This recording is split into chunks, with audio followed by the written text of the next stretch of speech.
سنة ما بيبي تعودنا عليك بالطيارة بالسيارة اليوم. الكلام صباح النور. تمام، انت كيف؟ كتر خير الله مثل ما شايف. رميتني نحصاني ويا عمي مناخية خبوا كل صناني ويا ويلو شوفوها.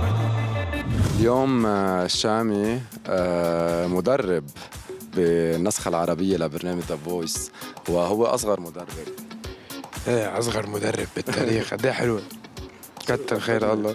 آه شيء كتير كتير كتير كتير محوري راح يكون بحياتي، أكتر من ما كنت متخيل حتى، لأنه صداه لبرنامج ذا فويس كيدز بالعالم العربي كتير واسع، والمسؤولية حساسة شوي علي، وبنفس الوقت التجربة حتكون حلوة، وأنا بحب هذا المكان.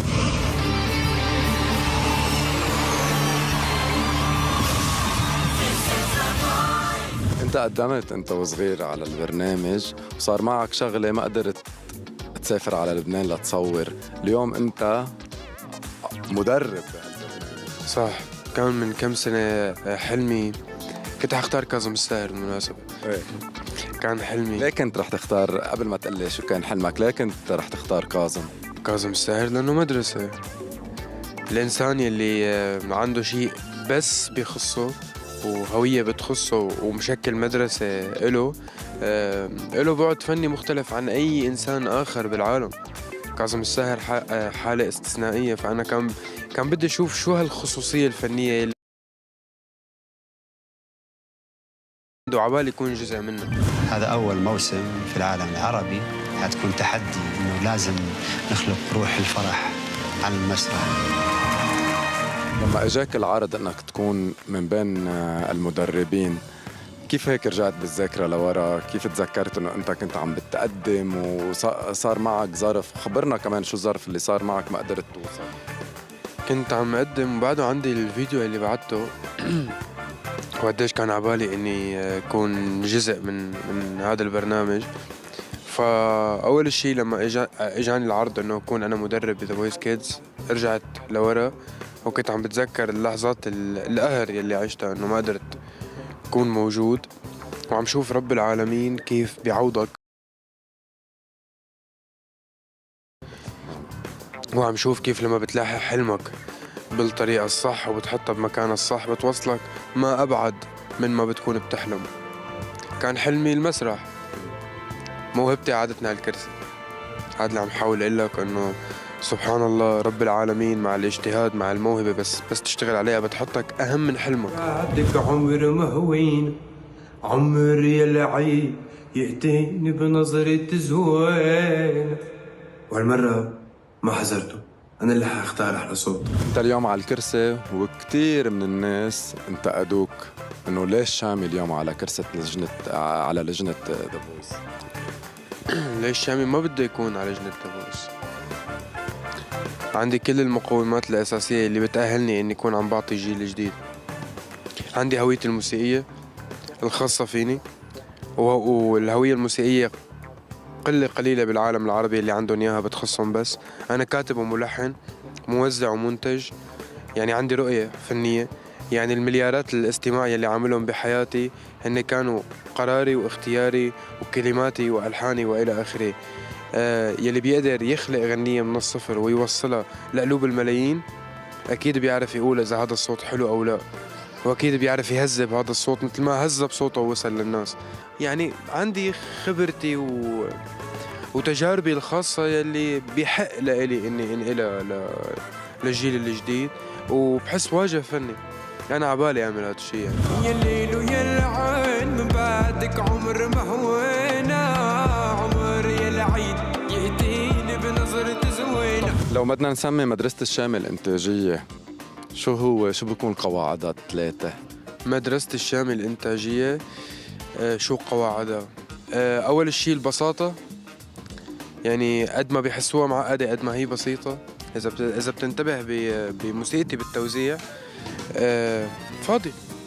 أنا توزيعي مش كتير عاجل. زائد الكلام واللحن عنده طريقة معينة بالتقطيع يطول الشرح فيها. والجملة اللحنية البسيطة ما بعقدها كتير على إذن المستمع، فبتوصل لإذنه ثم بتوصل لقلبه أسرع.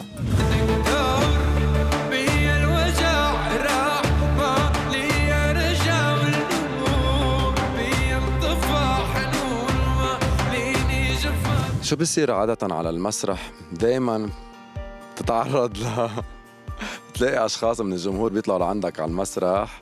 شو أول شيء هيك بتحسوا؟ شو الإحساس اللي بيجيك؟ بتحس بالخوف؟ بتنبسط ولا؟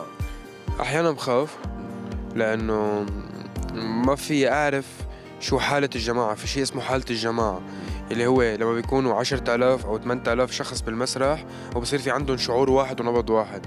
هي حالة الجماعة ما بتعرف شو بتجيش شعور عند الشخص. فأول شيء بنقص مش من الأذى، من المحبة نفسها.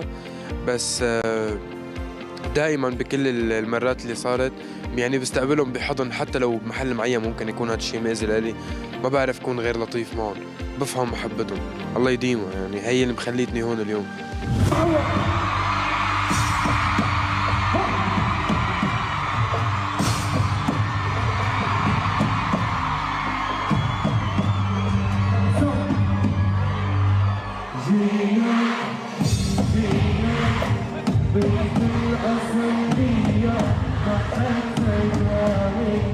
شامي، واضح انك كتير قريب من اهلك. شو دور والدتك ووالدك بدعمك ووصولك لهون اليوم؟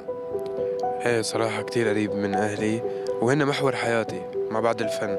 انا ما عندي علاقات اجتماعية كتير واسعة، ومحاور حياتي هن العمل والعائلة. امي الشق العاطفي والمعنوي، بابا اللي بيقويني.